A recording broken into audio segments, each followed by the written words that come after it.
Allons-y vers la production. Produisons suffisamment.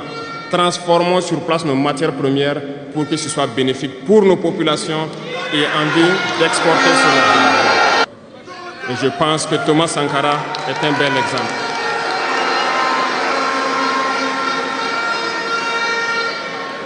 Si vous avez peur, vous serez lâche et vous serez traître.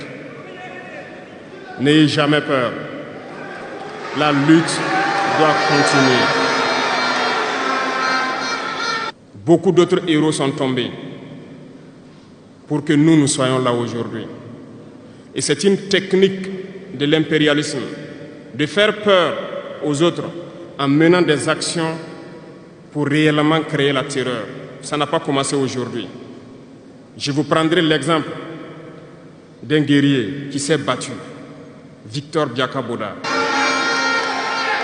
Ceux-là qui se disent démocrates, mais regardez, nous avons vu des scènes où on a empêché des gens de rentrer dans des assemblées. On a vu des scènes où des forces ont débarqué dans des assemblées pour obliger les députés à prendre des textes.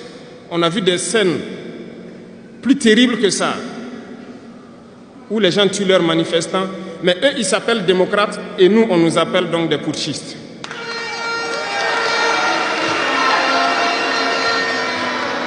Si c'est ça la démocratie, je répète, nous ne voulons pas de cette démocratie.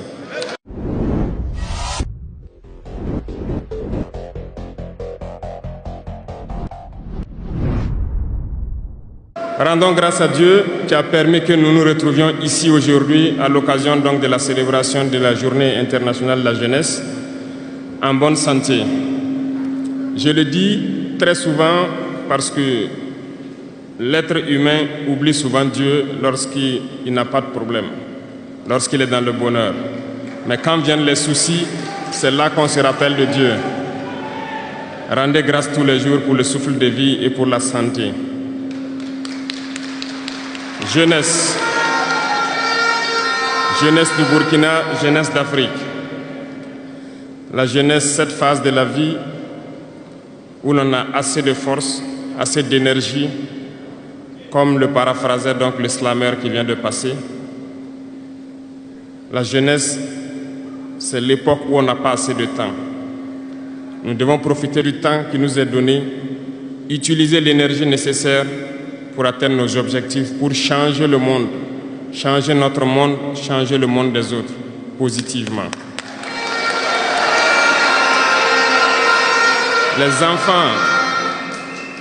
Les enfants souhaitent grandir pour être jeunes. Les personnes âgées souhaitent redevenir jeunes. Tout le monde veut être jeune. La jeunesse est une bénédiction. Alors profitez de la jeunesse pour faire œuvre utile. Voilà pourquoi quand je vois dans le thème choisi, les deux premiers mots nous interpellent. Intégration, sécurité. L'Afrique fait face à de nombreux défis. Et on doit se poser des questions. La jeunesse est-elle un atout ou un handicap pour le développement des nations?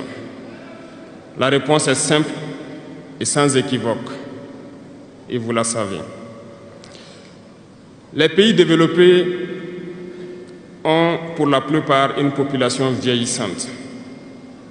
Et actuellement, beaucoup de pays ont lancé des programmes pour rajeunir leur population. L'Afrique a cette chance d'avoir une population très jeune. Mais pourquoi l'Afrique n'est-elle pas développée? Nous devrons donc nous pencher sur la question de comprendre pourquoi l'Afrique a une population jeune et qu'elle n'est pas développée. Et que les pays qui se disent développés cherchent donc à rajeunir leur population.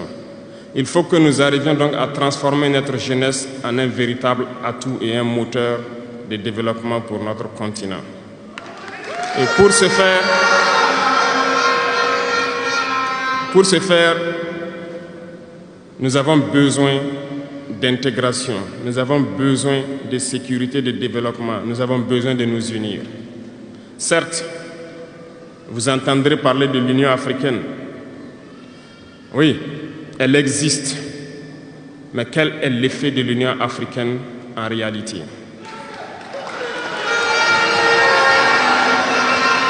Nous ne pourrons pas parler d'intégration dans le thème et de ne pas parler de l'Union africaine. Parce que c'est cette organisation qui devrait nous unir, créer l'intégration réelle. Mais nous sommes au regret de voir ces guerres qui persistent sur le continent africain, qui tuent des millions de jeunes, et que cette organisation, qui est à la tête d'États pourvus d'armées, n'arrive pas à s'organiser pour soutenir certains pays. L'union n'est pas juste un mot. L'union, c'est un symbole. Et nous, jeunes, devrions apprendre leçon de cette situation pour nous unir, pour faire de l'intégration une réalité. J'ai été désagréablement surpris lorsque l'Éthiopie, qui abrite donc le siège de l'Union africaine, vivait un conflit. Et quand j'ai vu le Premier ministre se mettre en treillis et annoncer fermer l'université à Addis Abeba pour faire face à la menace, je n'ai pas vu l'action de l'Union africaine pour protéger ses sièges. Les États occidentaux, pour la plupart, voyaient Addis Abeba tomber, ont plié bagages et partir. L'Éthiopie s'est battue, a trouvé une solution interne et vit plus ou moins en paix aujourd'hui. Les enfants du Congo meurent depuis des années. Plusieurs autres conflits, tels au Soudan, existent sur le continent. Nous aurions aimé voir l'Union africaine générer les forces et toutes les stratégies nécessaires pour soutenir ces États pour qu'ils puissent retrouver la paix. Nous ne viendrons même pas parler de nous ici au Sahel. Depuis près de 10 ans, le Sahel est le théâtre du terrorisme international. Mais nous ne voyons aucun soutien de ces organisations pour trouver une solution à ce problème.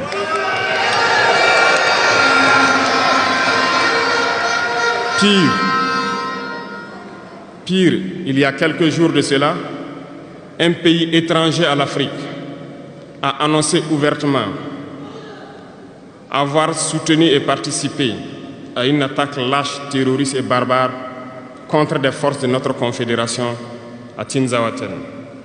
L'Union africaine n'a pipé aucun mot pour condamner cette ingérence.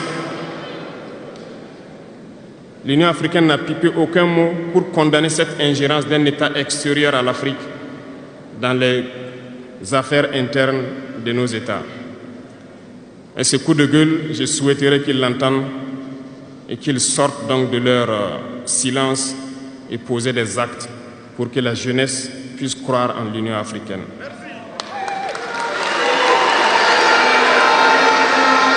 Il nous faut nous unir.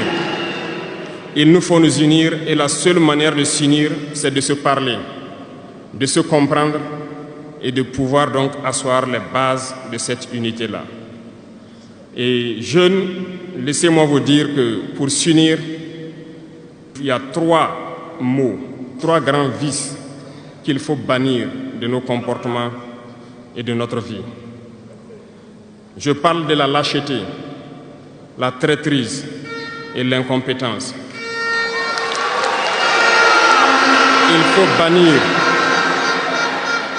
Il faut bannir ces 3 mots de notre mode de vie. Et je m'en vais vous expliquer pourquoi. La lâcheté recouvre beaucoup de vices. Un lâche a toujours peur. Et lorsqu'on a peur, on devient un esclave. On se plie, on lèche les bottes.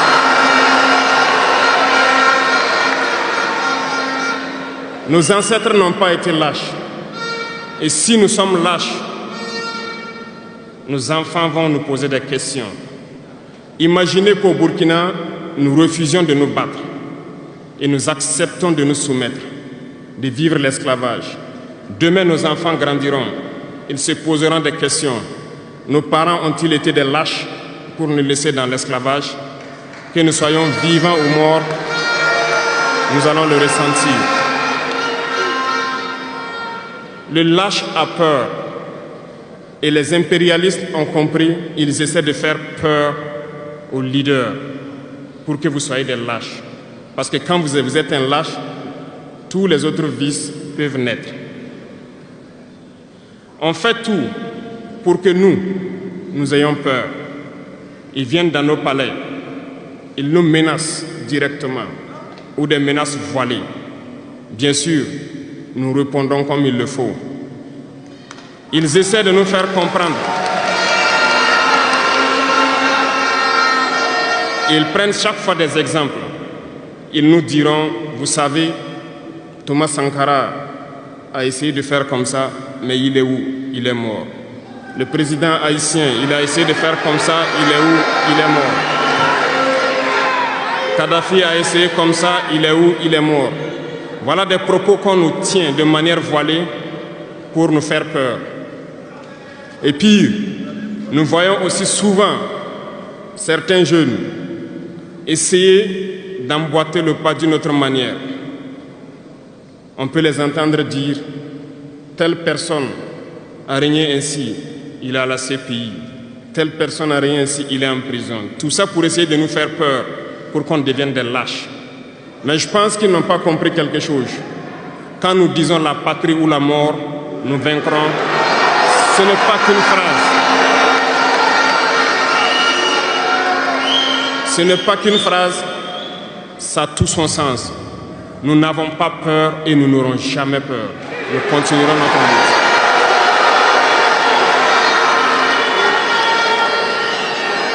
Ils ont fait peur sûrement à beaucoup de chefs d'État africains.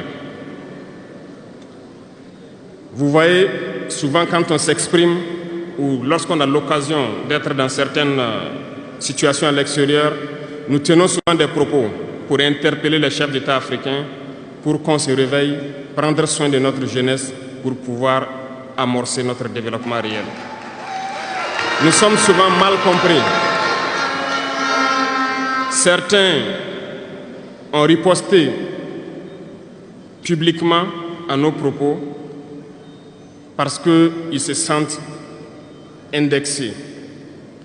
Mais je peux vous assurer, jeunesse, que lorsque nous nous retrouvons dans les couloirs, ces mêmes chefs d'État nous disent « Vous êtes sur la bonne voie, c'est ce qu'il faut faire pour que l'Afrique puisse s'en sortir. » Alors, nous leur posons des questions à savoir pourquoi vous ne faites pas comme nous, pourquoi vous ne nous accompagnez pas. Certains nous disent qu'ils ont les mains liées, certains nous disent qu'ils ne peuvent pas. Chers aînés, chefs d'État africains, du haut de cette tribune, donc, je souhaiterais dire que les peuples africains sont les peuples les plus pacifiques. Lorsque vous reconnaissez un tort, il faut le dire au peuple. Que nous n'ayons pas peur demain de sortir et dire au peuple, nous nous excusons, nous avons été compromis, nous avons des biens mal acquis, on nous a compromis par plusieurs choses et que nous demandons pardon et nous revenons sur la bonne voie. Et de commencer à travailler réellement pour l'indépendance de nos États et notre émancipation. Et je pense que c'est possible. Si nous restons dans cette posture de peur, nous serons lâches et l'histoire nous jugera. Nos enfants poseront des questions, nos petits-enfants poseront des questions. Nous sommes en train d'écrire l'histoire, il n'y a pas de place pour la lâcheté. Si nos ancêtres avaient été lâches, nous ne serions pas là. Souvenez-vous, je vous prends un exemple des peuples Bamileke et Bassa, je veux parler des Camerounais. L'Union des populations du Cameroun, qui depuis les années 50 a commencé une lutte implacable contre les colons. Mais ils ont été massacrés. Les armées coloniales françaises en son temps ont déversé des bataillons d'infanterie, des chars, des hélicoptères, ont anéanti des villages entiers. Les tortures les plus inhumaines ont eu lieu en cette période. Vous pourrez faire des recherches sur ce qu'ils appelaient la balançoire ou le bac à ciment. Des centaines de milliers de populations ont été décimées ainsi en Afrique parce qu'ils ont osé demander aux colons de quitter leur terre. Ça a abouti à une guerre civile qui a duré plusieurs années. C'est pour dire que des gens ont osé, ont affronté à main nue les impérialistes pour que nous soyons là. Il n'y a pas de raison que nous ne puissions pas affronter les impérialistes pour que nos générations à venir puissent vivre. Il y a beaucoup d'exemples à travers l'Afrique d'hommes courageux qui ont refusé d'être lâches, qui ont combattu, qui ont fait face. Eh bien, soyons dignes de ces gens. Nous sommes leurs descendants et soyons dignes d'eux. Un lâche ne peut pas être digne. Ne soyons pas lâches, jeunesse africaine.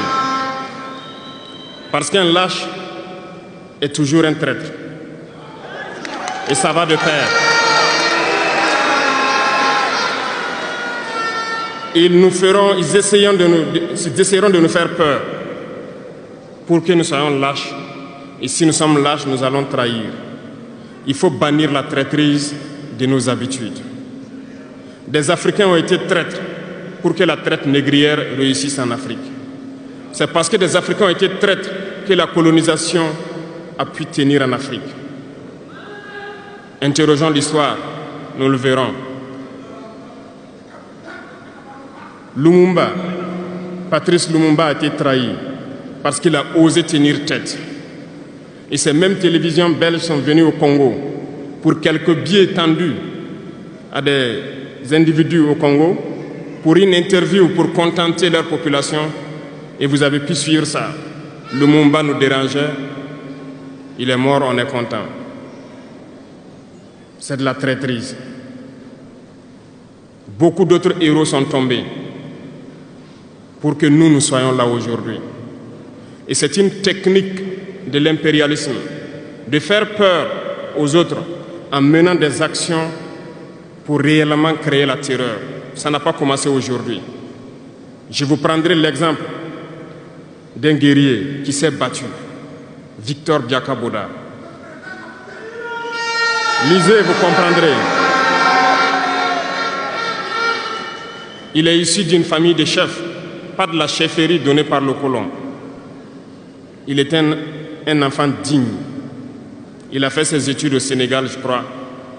Il est venu médecin en Guinée et lorsque le RDA a été créé, il a rejoint la Côte d'Ivoire pour mener le combat contre les impérialistes, contre les envahisseurs, contre le colon. Il a essayé d'organiser la société ivoirienne. Partout, les gens ont commencé à porter la voix. Il y avait en son temps un général Péchou qui a fait massacrer les populations ivoiriennes pour que jamais cet esprit de liberté ne puisse germer.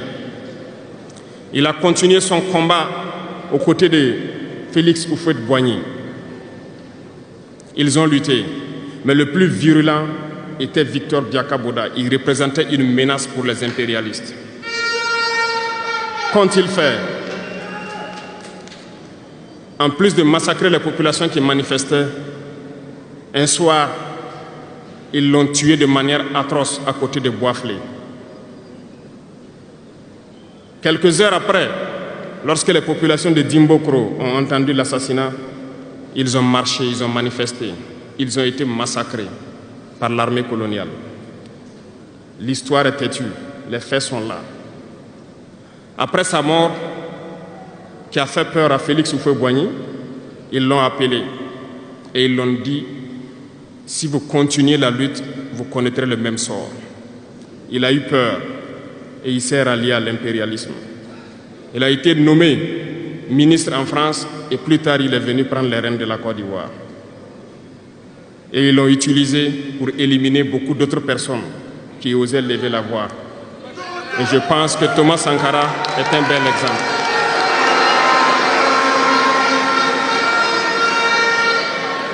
Si vous avez peur, vous serez lâche et vous serez traître. N'ayez jamais peur. La lutte doit continuer. Il y a beaucoup d'autres exemples à travers le monde. Et il y a ce phénomène qu'ils ont aussi utilisé depuis belle lurette et qu'ils continuent d'utiliser. Voyez-vous, certains individus, par exemple, se sont retrouvés dans d'autres pays et créé, soi-disant, un gouvernement parallèle au gouvernement du Mali. Vous avez entendu cette histoire. Ce n'est qu'une technique qui a existé dans le temps. Je vais vous prendre l'exemple de Ahmed Chalabi, l'Irak. Ce professeur de mathématiques qui a même été dans le gouvernement irakien a été récupéré par les impérialistes et il a formé ce semblant de gouvernement parallèle à l'Irak aux États-Unis. Et on l'a utilisé pour être donc le mouton de sacrifice. Parce que c'est à lui qu'on a dit de prononcer publiquement que Saddam Hussein développait des armes de destruction massive. Et il l'a fait. Ils l'ont utilisé.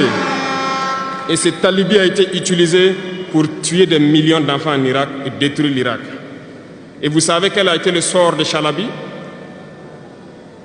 Un soir, après une interview, dans l'interview, il disait même qu'il sait que la CIA est sur son dos. Quelques heures après, il a été retrouvé mort dans son lit, mort de crise cardiaque. Si vous trahissez, vous aurez des fins macabres. C'est ainsi.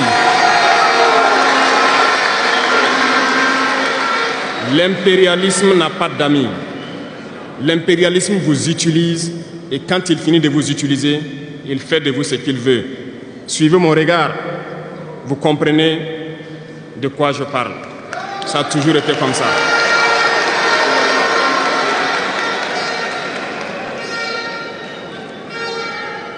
Le troisième vice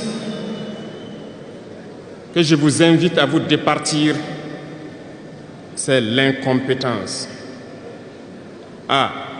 Je reviens encore au mot du slammer qui a marché sur ma langue. L'incompétence, vous comprendrez de quoi il s'agit. L'incompétence est un phénomène très dangereux qu'ils ont utilisé pour détruire la société africaine. Dans nos administrations, il y a beaucoup d'incompétence. Reconnaissons-le.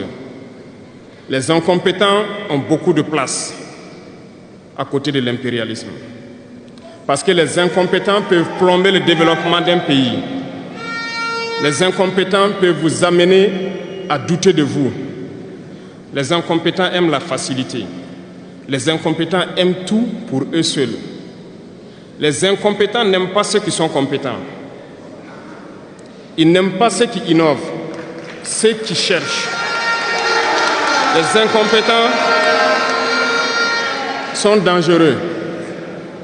Lorsque vous êtes éclairé, l'incompétent ne vous aime pas. Lorsque vous voulez innover, l'incompétent ne vous aime pas. L'incompétent sait reconnaître celui qui est compétent et il va le combattre jusqu'à son dernier souffle. Parce qu'il a peur de celui qui est compétent. Cherchez la connaissance. Cherchez la connaissance et travaillez. Travaillez dur pour être compétent. Bannissez l'incompétence. Parce que, à travers les distractions qu'on veut nous faire adopter, on devient incompétent. Je vous prends un exemple. Les réseaux sociaux sont les lieux de publication des informations aujourd'hui. Les gens s'informent à travers Internet et beaucoup de choses. Un jeune qui publie sur les réseaux sociaux un article sur sa ferme ou un projet agricole ou un projet scientifique, je suis jeune, je connais les termes. Il n'aura pas peut-être 1000 vues. Mais un jeune qui publie sur des futilités, ce que moi j'appelle du n'importe quoi, il a des millions de vues.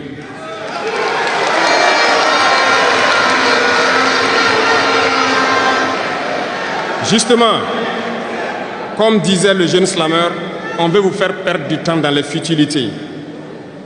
Prenez conscience, intéressons-nous au travail et cherchons la connaissance, cherchons la compétence. Se distraire, c'est bien, mais on doit travailler d'abord, avant de se distraire. Cherchez la connaissance, sinon vous perdrez du temps à ne rien faire.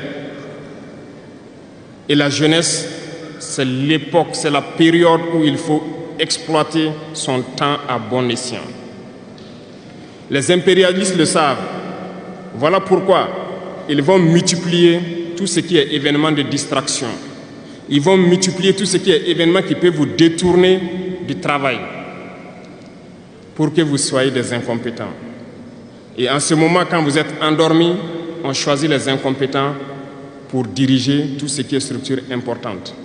Et vous n'avez le choix que de vous plier. Ne soyons pas incompétents, cherchons la connaissance. Les incompétents se cachent souvent derrière des mots. Ils emploient les termes de démocratie, de liberté, sans se rendre compte de quoi il s'agit. Camarades, la démocratie est un état d'esprit, autant que la jeunesse est un état d'esprit. C'est soi-disant démocrate, mais regardez le monde. Comment est-ce qu'on peut vouloir imposer la démocratie en tuant des millions de personnes? C'est de la dictature, ça, ce n'est pas de la démocratie. Ça ne s'impose pas. Ceux-là qui se disent démocrates, mais regardez, nous avons vu des scènes où on a empêché des gens de rentrer dans des assemblées. On a vu des scènes où des forces ont débarqué dans des assemblées pour obliger les députés à prendre des textes. On a vu des scènes plus terribles que ça, où les gens tuent leurs manifestants. Mais eux, ils s'appellent démocrates et nous, on nous appelle donc des putschistes.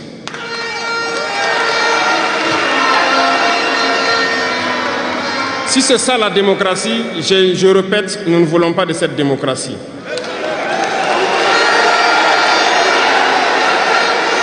Et quand vous voyez souvent les incompétents, ils ne cherchent pas à savoir quelle est la signification du mot démocratie en réalité. Ils s'accrochent juste à la définition qui lui a donné l'impérialisme et il se met à parler de démocratie sans réellement connaître le fondement. Ça, c'est de l'incompétence. Il faut chercher à connaître, avoir la connaissance, regarder le monde pour redéfinir la démocratie telle que nous le voulons en Afrique.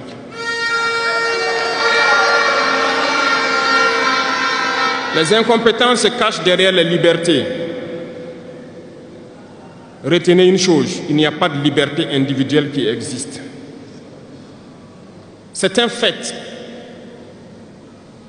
Vous pensez vraiment que chacun est libre? La liberté est collective. Tant que nous vivons dans une société avec des règles, la liberté est collective. Parce que si vous ne respectez pas les règles, vous ne pouvez pas vivre dans la société.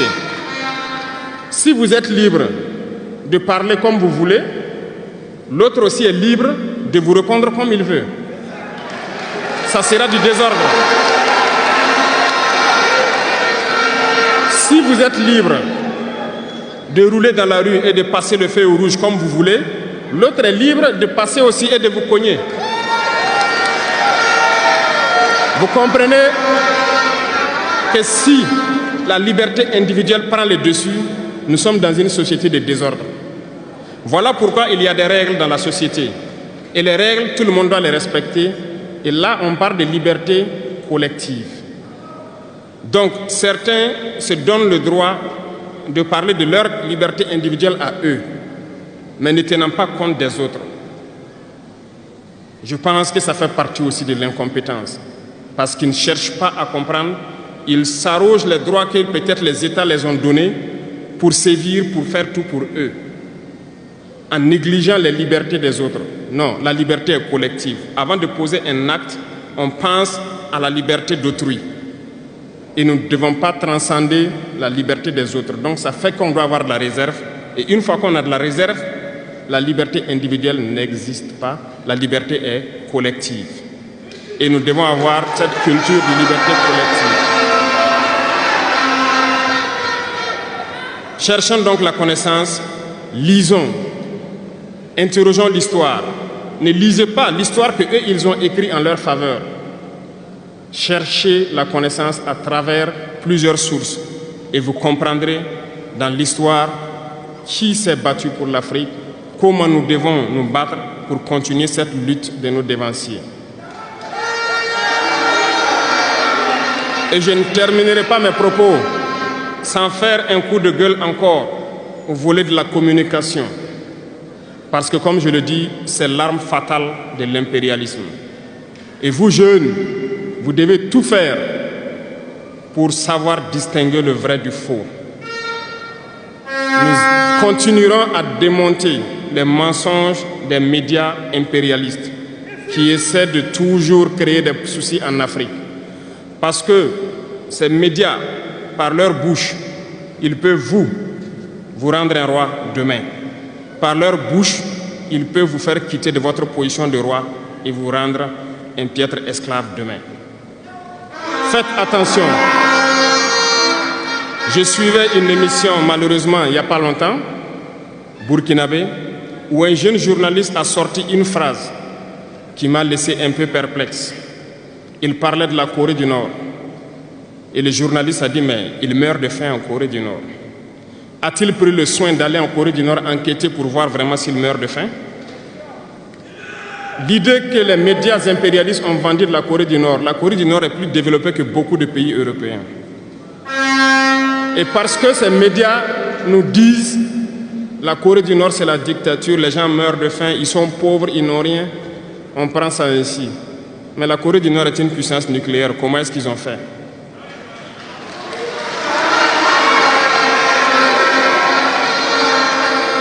Faisons attention à la communication. Il ne faut pas suivre de manière aveugle ces médias menteurs qui ne cherchent qu'à diviser l'Afrique.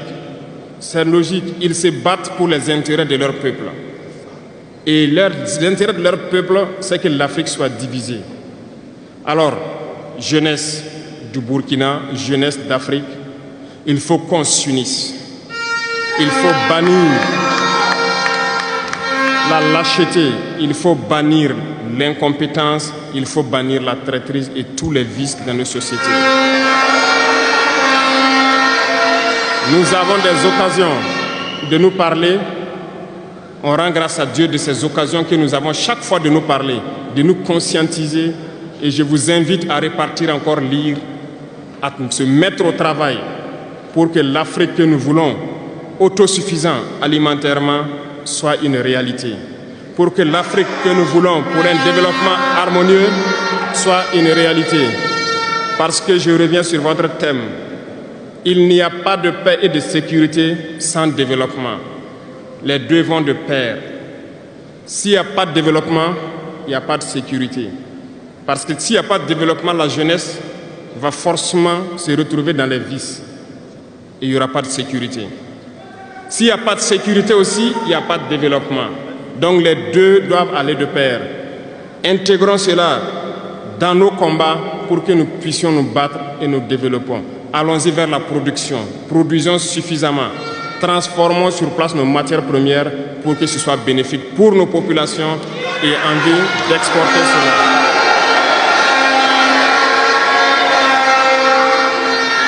Je vous souhaite de très bonnes journées de réflexion sur le thème choisi, également sur le rôle essentiel de la jeunesse dans ce combat. Bonne chance à tous, que Dieu fasse en sorte que tous ceux qui ont fait le déplacement retournent en bonne santé chez eux et que nous puissions nous retrouver quand nous le souhaitons par la grâce de Dieu, la patrie ou la mort.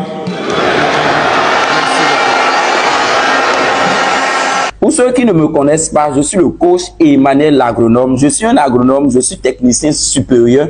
Je fais l'élevage du poulet, de la production jusqu'à la commercialisation. Je ne fais pas n'importe quel poulet, je fais la race hybride. Quand je parle de la race hybride, c'est le poulet local amélioré.